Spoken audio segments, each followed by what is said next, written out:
Apa saja time loop yang terjadi di Steins Gate?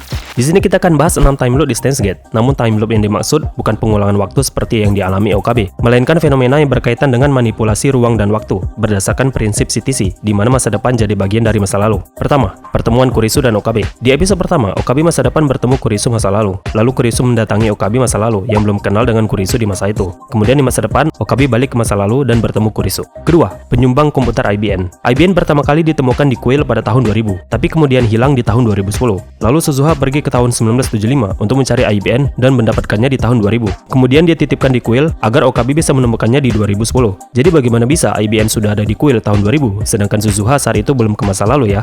Ketiga, lagu Kagari. Kagari mendengar lagu yang nggak tahu asalnya dari mana. Setelah ditelusuri, Kagari dengar dari Mayuri, Mayuri dengar dari Suzuha, dan seterusnya. Sampai terakhir OKB dengar dari Kagari. Balik lagi ke awal. Kita tahu awal lagu itu dari Mayuri masa depan ya, tapi lagu itu menjadi loop karena Kagari kembali ke masa lalu dan bertemu OKB saat kecil. Keempat, Dimel, OKB, dan Daru. Sebelum Suzuha dan Mayuri mau pergi ke 2010, Suzuha menerima Dimel dari Daru tahun 2025. Kemudian di masa depan, OKB dan Daru membuat 2 Dimel yang akan dikirimkan ke OKB dan Suzuha di masa lalu. Kelima, ini adalah loop yang paling jelas dan mind-blowing sepanjang cerita. Ya, teriakan misterius. Jadi teriakan yang kita dengar di episode awal adalah teriakan OKB masa depan, yang menusuk lukanya sendiri sehingga membuat OKB masa lalu datang melihatnya. Keenam, asal-usul nama Hoin Kyoma. Di Steins Gate Movie, Kurisu sudah kenal OKB sebagai Hoin Kyoma. Lalu Kurisu melakukan time travel ke tahun 2005 dan bertemu OKB kecil di halte. Di situ Kurisu menceritakan tentang Hoin Kyoma. OKB kecil mendengar nama itu untuk pertama kalinya. Lalu nama itu melekat dalam ingatannya. Ketika dewasa, ia pun menciptakan persona Hoin Kyoma. Lalu di masa depan Kurisu mengenal OKB dengan nama itu. Kira-kira apa lagi ya? Kalau ada yang kepikiran bisa diskusi di kolom komen.